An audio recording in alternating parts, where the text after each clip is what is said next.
New Hampshire में पत्थरों का एक ऐसा पुरस्कार कॉम्प्लेक्स है जो हमारी हिस्ट्री की समझ को चैलेंज करता है। ये एक ऐसी जगह है जो इस सोच पर मजबूर करती है कि शायद जो तारीख हमने किताबों में पढ़ी है वो पूरी कहानी नहीं है। तो चलें इस मामले की तह तक जाते हैं। क्या ये मुमकिन है कि नॉर्थ अमेरिका में पाई जाने वाली सिर्फ एक जगह हमारी हिस्ट्री की किताबों को हमेशा के लिए बदल कर रख दे? न्यू हैम्पशायर के शहर सालम में एक जगह है जिसे अमेरिका का स्टोनहेंज कहा जाता है। ये इंसानों के बनाए हुए पत्थर के स्ट्रक्चर्स और चेम्बर्स का एक बहुत बड़ा कॉम्प्लेक्स है और कहा जाता है कि ये तकरीबन 4000 साल पुराना है। और ये मत समझिएगा कि ये कोई कुदरती बनावट है, बिल्कुल नहीं। यहाँ बड़े बड़े पत्थर सीधे खड़े किए गए हैं, जमीन के नीचे चेम्बर्स हैं और चट्टानों की भारी स्लैब्स हैं। इन्हें देखकर साफ पता चलता है कि इन्हें किसी ने जानबूझकर एक खास मंसूबे के तहत यहाँ रखा है। ये किसी बहुत पुरानी और तरक्की याफ्ता तहजीब का काम लगता है।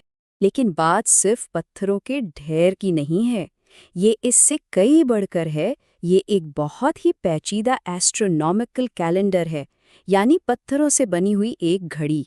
इसके बनाने वालों ने आसमान के इल्म को इस्तेमाल करके वक्त का हिसाब रखा था। इस फील्ड की स्टडी को एक खास नाम दिया गया है, आर्कियो एस्ट्रोनॉमी।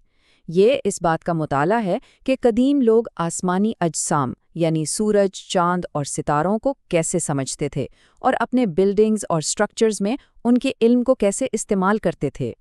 तो सवाल ये है कि ये काम कैसे करता है। देखिए, साइट के बिल्कुल सेंटर में एक ऑब्जर्वेटरी या देखने का प्लेटफॉर्म है। उसके चारों तरफ एक बड़े से दायरे में पत्थर खड़े किए गए हैं। जब आप इस प्लेटफॉर्म से देखते हैं तो हर पत्थर साल के एक अहम दिन जैसे सॉल्स्टिसेस या इक्विनॉक्सिस पर सूरज के साथ बिल्कुल सीध में आ जाता है। मतलब ये एक इंतहाई आला दर्जे का कैलेंडर। तो फिर ये जगह कितनी पुरानी है? अंदाज़ा है कि ये तकरीबन 3800 साल पुरानी है। साइंटिस्ट ने ये उम्र इस बात का हिसाब लगाकर निकाली है कि हज़ारों सालों में ज़मीन के महवर के झुकाव में तब्दीली की वजह से ये एस्ट्रोनॉमिकल अलाइनमेंट्स कितनी बदल गई हैं। और अब आते हैं इस कहानी के सबसे ज़्यादा हैरानकुन हिस्से पर। एक ऐसी डिस्कवरी जो इस मुअम्मे को एक बिल्कुल नई सतह पर ले जाती है।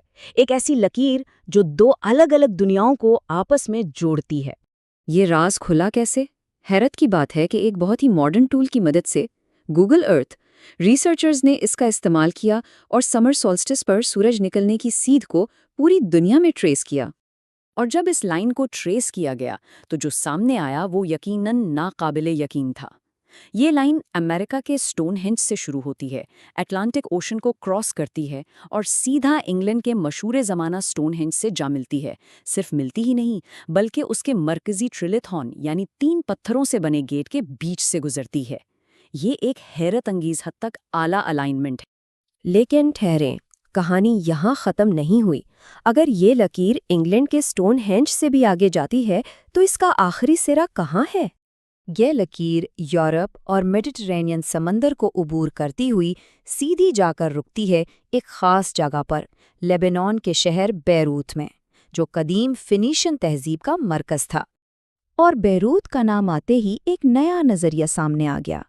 क्या अमेरिका के स्टोनहेंज को कदीम फिनीशियन लोगों ने बनाया था? ये नज़रिया कोलंबस से बहुत पहले एक ट्रांस अटलांटिक सफ़र का सबूत पेश करता है। इस थ्योरी को सपोर्ट करने के लिए एक और चीज़ भी है, एक पत्थर जिसे बाल स्टोन कहते हैं, जो बताया जाता है कि इसी साइट पर मिला था। इस पर एक तहरीर है जिसका तर्जुमा है, केनानाइट्स की तरफ से बाल के लिए ये वक्फ है, और केनानाइट्स दरअसल फिनिशियंस ही थे। साइट पर एक और अजीबोगरीब चीज़ है, इसे कुर्बानी की मेज़ या सैक्रिफिशियल टेबल कहा जाता है। ये सारे 4 टन वज़नी पत्थर की मेज़ है जिस पर कोई भी लिक्विड बहाने के लिए एक नाली बनी हुई है। और इससे भी अजीब बात यह है कि ये एक छुपे हुए ऑरेकल चैम्बर से एक स्पीकिंग ट्यूब के ज़रिए जुड़ी हुए हैं, जिससे शायद रसूमात के दौरान आवाज़ें पैदा की जाती हों। लेकिन सवाल यह है, क्या फोनीशियंस वाकई ये सब कर सकते थे? क्या उनके पास ऐसी टेक्नोलॉजी या हिम्मत थी? तो इसका जवाब है हाँ, बिल्कुल। वो माहिर समुद्री सफ़र करने वाले थे, नॉर्थ स्टार की मदद से रात को सफ़र करते थे और उनके जहाज़ अटलांटिक ओशन को क्रॉस करने की सलाहियत रखते थे। تاریخی سورسز بتاتے ہیں کہ وہ قربانی کی رسومات بھی ادا کرتے تھے، اور ایک گریک ہسٹورین نے لکھا ہے کہ وہ اٹلانٹک کے پار ایک بڑے جزیرے کے بارے میں جانتے تھے۔ لیکن اس پوری فینیشین تھیوری میں ایک بہت بڑا مسئلہ ہے، ایک ایسی چیز جو اس پوری کہانی پر سوالیہ نشان لگا دیتی ہے، اور وہ ہے ٹائمنگ کا مسئلہ۔ آئیے ذرا ٹائم لائن کو دیکھتے ہیں۔ انگلینڈ کا سٹون ہینج وہ تو 2000 BC تک بن چکا تھا۔ امریکہ کا سٹون ہینج اس کا اندازہ ہے 1800 BC کا، لیکن فینیشینز وہ تو ایک بڑی طاقت بنے ہی 1200 BC کے آس پاس۔ دونوں وقتوں میں صدیوں کا فرق ہے۔ تو اب یہ گتھی سامنے ہے۔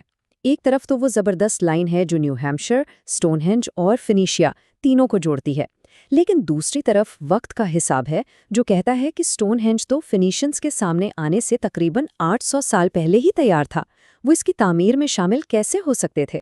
تو آخر میں ہم کہاں پہنچتے ہیں؟ سچ تو یہ ہے کہ یہ ایک ایسی قدیم پہیلی ہے جو ابھی تک سلجھ نہیں سکی۔ ہم کچھ چیزیں یقین سے جانتے ہیں، لیکن بہت سی چیزیں اب بھی صرف قیاس آرائیوں پر مبنی ہیں۔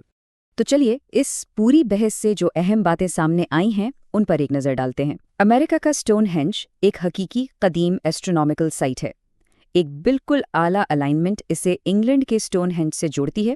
یہی لائن قدیم فینیشیا تک جاتی ہے۔ اس سے یہ بھی پتہ چلتا ہے کہ نارتھ امریکہ میں ایک ترقی یافتہ کلچر ہماری سوچ سے کہیں پہلے موجود تھا، لیکن انہیں بنانے والوں کی شناخت ابھی تک ایک راز ہے۔ اور یہ سب کچھ ہمیں ایک آخری اور شاید سب سے بڑے سوال پر لا کر کھڑا کر دیتا ہے۔ اگر وہ فینیشینز نہیں تھے تو آخر وہ کون لوگ تھے جنہوں نے اتنے ہزار سال پہلے اولڈ ورلڈ اور نیو ورلڈ کو آپس میں جوڑ دیا تھا؟ یہ ایک ایسا سوال ہے جو ہسٹری کے بارے میں ہماری پوری سمجھ کو چیلنج کرتا ہے۔